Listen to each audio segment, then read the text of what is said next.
Here two records that you can find on the sound test demo that I recorded regarding the Cambridge Audio Power Amplifier W that we are going to review today, H series.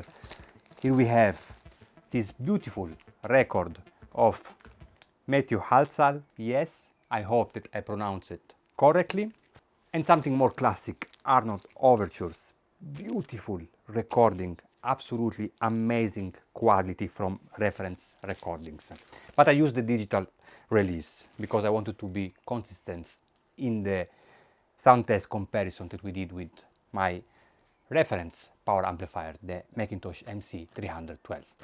I decided to split the two review because otherwise it will be just too long. There is really a lot to say regarding the power amplifier and the streamer. That is not only a streamer, is a digital to analog converter, and is a preamp. Today we speak only about the power amplifier and we do the comparison with my reference Macintosh. H series was presented in 2018 like a flagship from Cambridge Audio for the 50th anniversary. I know well the brands because if you remember, I had in the past the Azure series. I'm still very sad that I said it. Beautiful integrated amplifier and the Azure streamer DAC was incredibly good. The Azure series I paired it with my ex-Dali Rubicon 8 that also I said it unfortunately, and really I miss all this entire system. Was, I think, a great value for money systems. You have the Dali Rubicon 8 with this integrated amplifier together, the synergy together was just perfect. But that's the hi-fi world for us, right? And sometimes, unfortunately, is expensive to keep everything. So I decided to purchase the Cambridge Audio first the NQ streamer, confident that Cambridge Audio is doing good products, and also because I need a device, a gear that is a preamp, a streamer and a digital to analog converter all in one gear, and this baby is doing that. I don't have space anymore, so I wanted a device that is really doing everything. So I decided to purchase the Cambridge Audio H and Q, and I paired it with my Macintosh MC312 power amplifier, and the result was great. In the second moment, I purchased also the HW series to also try it and test it and review it for you guys and see also if this that has a retail price around now, I think 4,500 bucks, something like that, maybe 5,000, and something crazy also in the price. If you notice, everything is from here to here, almost 500 bucks more now compared from 2 years ago. That's something really crazy. But I was really lucky to find a second-hand one, so I decided, hey, I take it, I review it, and if I don't like it, I can also sell it without any problem.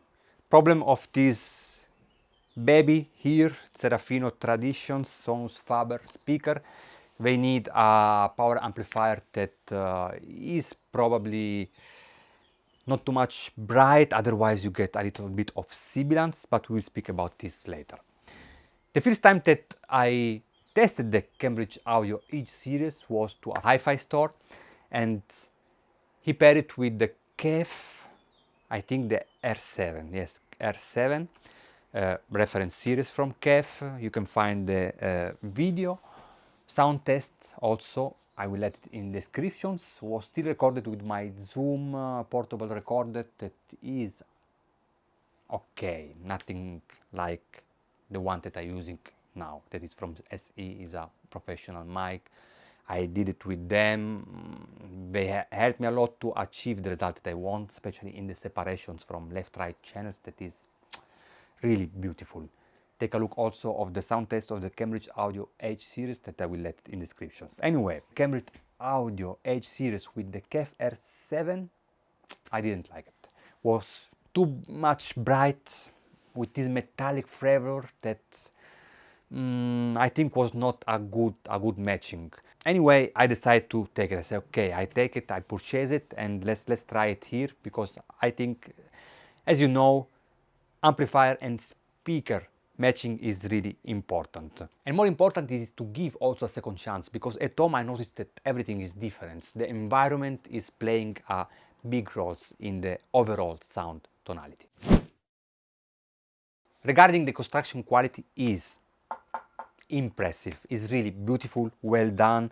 I like these round edges. They use a lot of aluminum, really heavy materials. The remote control, guys, that's really crazy how heavy it is. So you really notice that it's a flagship model because everything is just high-end. The HW is a stereo amplifier and is coming with a twin toroidal transformer that, as I understood, they have a specific positions inside the power amplifier to cancel out magnetic radiations and noise. 100 watt in 8 ohm and 200 in 4 ohm. Class XA amplifier.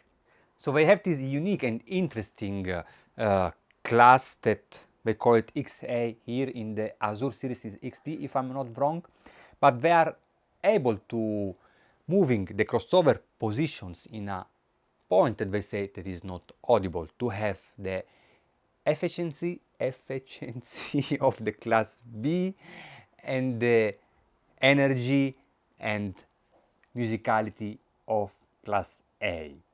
But was actually interesting that we wrote on the website that these unique configurations also produce less heat and makes the whole system much more effective. Something interesting about heat, because actually during the operating times I cannot put my hands here for more than 2 seconds. Here there are these heat sinks that are really, they have a really high temperature. Something good in winter maybe, but in summer not so much. But anyway, I didn't have any problem with the power amplifiers. I ran it for hours and hours. One day I played music for more than 6 hours and absolutely no problem. If this can be a problem after years and years in the futures, well, I don't know, but it's something that I don't like. Front panel minimalist, very clean, modern, only the power on off buttons, and if you connect it with the triggers to the H and Q, you even need to turn it on alone. High-end binding post on the back panels with the possibility to choose between unbalanced or balanced input.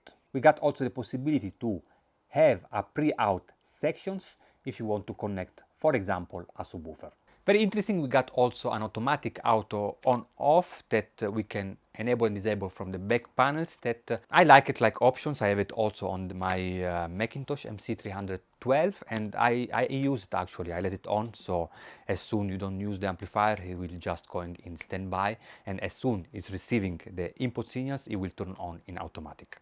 23.6 kilogram, something around 50 pounds, something like that, so pretty heavy, but is coming in probably, and I'm not joking, one of the best packaging that I never saw on a hi-fi system.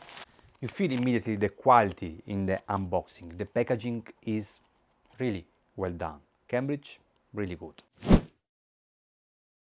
Okay, this was the overview. Before to move on the sound quality, let's speak just for a moment about the setup. I pair it with my Sonus Faber Serafino, but I tested also with the small bookshelf like the Sonetto 1. We'll speak about it just in a moment later. So pair it with my reference speaker, this baby here. I use the Cambridge Audio H and Q like streamer digital to analog converter, and I compare it also with my power amplifier, the Macintosh MC312. In the old setup I use Cables, that is an Italian company, probably not so much famous, but I used to collaborate with them in the beginning when my channel was still in Italian. So I tested pairs of cables and I really like it. I'm not the one that is too much in the cable. Must be good because I want a good connections, I want good Coopers, and the materials have to be good. I like it, I like how it sounds, but I have it only because I wanted to have it and not because I need to have it. What I want to say is that if you feel the difference with expensive cables, go with expensive cables. If you don't feel it, use a normal cables.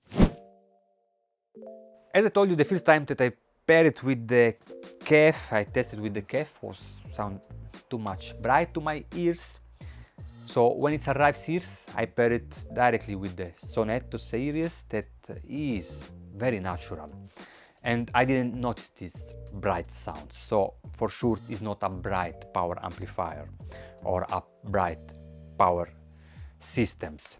But this baby here is in the upper treble a little bit emphasized, I don't know, just slightly. I think it's very easy to feel a sibilance in the trebles if you choose the wrong amplification. So nothing exaggerated, but I feel just a little bit on the upper treble that you have this sort of finesse, not sibilance, maybe between sibilance and finesse, something very, very refined, because also it's a refined speakers. So it's giving an extra, especially in the air around instruments, and you feel it. You have this air around instruments and voices that is pretty beautiful, but you have to be careful because sounds, as I always say, is taste like food. So with KF R7s, in my opinion, is too bright. So in my opinion, this power amplifier emphasized slightly, just a little bit, the upper treble. Bass is ultra deep and firm. For my taste, probably just slightly too much, because the Serafino have this bass that is really controlled, and in some music can sound a little bit too much dry. But it's actually nothing negative, because it's able to just control the bass in a really precise and amazing way. And you notice in Matthew Halsal's, I hope I pronounce it good, I've Been Here Before song. Beautiful record. You find in descriptions the sound test that we did, compare it also with my MC312 that we'll speak just in a moment later. So a bass that is firm and stable, sometimes also too much punchy for my taste, but really deep and energetic. Take a look of Patricia Brennan track Prismatic Songs. Was able to go incredibly deep in the sub bass without any problem. 200 watt, that for me is more than enough. I think I used maybe 30-40% of all these powers, so it's a medium-sized room. I really don't need all this power. They have also the HM series, that is the mono amplifications, that arrives some years later, because this was 2018 and the M mono was presented in 2020, if I'm not wrong, something like that. So if you need extra power, you have also the possibility to have the mono version. Moving on, mid-range accuracy in instruments, reproductions and voices is just fantastic. Pure class A. I really enjoy the details in the Forgotten People of Tiffery Corporations, where the percussion sounds really so much natural. There is a percussion intro and you feel the finger moving, so beautiful. About trebles, beautiful, extended. As I say, there is this slightly emphasizations that is giving this sort of air. Coleman Hawkins track also will Fandley, how it's called this track, Love Song from Apache, something like that. That actually Coleman Hawkins is one of my best saxophone player, is in my top 3 together with Dexter Gordon. And if you like sax, please let me know your top 3 also. So emphasization that you got this sort of air around instruments, but sibilance, no. If you feel it sibilance in the track Don't Break His Heart, that's probably coming a little bit from my speaker, that they tend a little bit on these emphasizations of the S. That is not really a sibilance, but you have this, you feel it a little bit. That's why the Serafino requiring a good matching amplifier, in my opinion. And they are perfect for jazz, classic music, top, just beautiful. Anyway, I enjoy this setup in any classic genre, from jazz, classic to hip-hop, reg, and also rock. Jack White, Taking Me Back. Whoa, this track is insane. So good dynamic and transit response, not at the level of the MC312, but we are there. But where really the Cambridge HW is giving the best is in the soundstage. It is huge, is really huge and really deep. Center imaging and voicing is far away from you. That is something that you can like it or not. If you prefer a voice in your face, I don't like it. But if you prefer it, that is not the amplifier for you. So you will have this deep. Actually, you can play also a little bit on the setup to achieve your taste, but let's say that the center imaging is very deep. Center imaging that is, in my opinion, of course, lack a little bit in focus and precisions, is slightly wide. Play it on the speaker positions, maybe you can achieve a better center imaging, I don't know, but it was giving me the impressions that yes, definitely the soundstage is really wide and the center imaging is also probably a little bit wide. Okay, now about comparison. Of course, I compare it. I have only one power amplifier that is, I have a retail price that is double, so probably make no sense to compare it with him. But guys, if we say that this is the half price of the MC312, he just did an amazing job. Really great value for money product. So regarding my two drawbacks, that is the heatsink that is really high temperature, it can touch really high temperature, and the center imaging, only these 2 points, but center imaging is not a big problem because also is just regarding taste. Maybe you prefer a center imaging that is slightly more wider. We are there, guys. Beautiful piece of gears. Now compare it to my MC312 more in the details, and I had to do hours and hours of comparison. Was not easy. I mean, soundstage and imaging is, you got it, because the difference is bigger. But if we speak about details, it took me really a lot of work. So on the H series, the bass was more controlled, more firm, and with less decay compared to my MC312. Based on the MC312, that is a little bit more free, still with textures like the Cambridge Audio, probably with more decay, maybe not so much punchy, not so much firm, but perfect for the Serafino actually. So with the MC312, with this type of speakers, I prefer the bass of the MC312. We got on the mid-range a slightly better articulations with the Cambridge Audio and more air and voices around instruments rather than the MC312. MC312 that doesn't have a so wide and deep soundstage, but it definitely presents a superior imaging.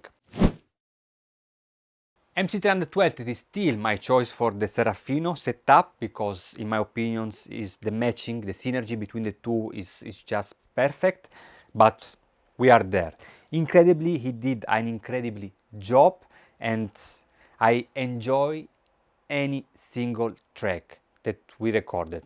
Please let me know in the descriptions what you think about the sound comparison, because I didn't notice too much difference comparing this track this times rather than the last time when we compared the speaker. There was the difference was more evident. Also feel the soundstage and the imaging on with headphones on the soundstage is pretty impossible. That's why I try to compare. I mean, it's okay do the sound test, but you have to put it together also with the review, and I think it's funny and could be also very interesting, and just please let me know.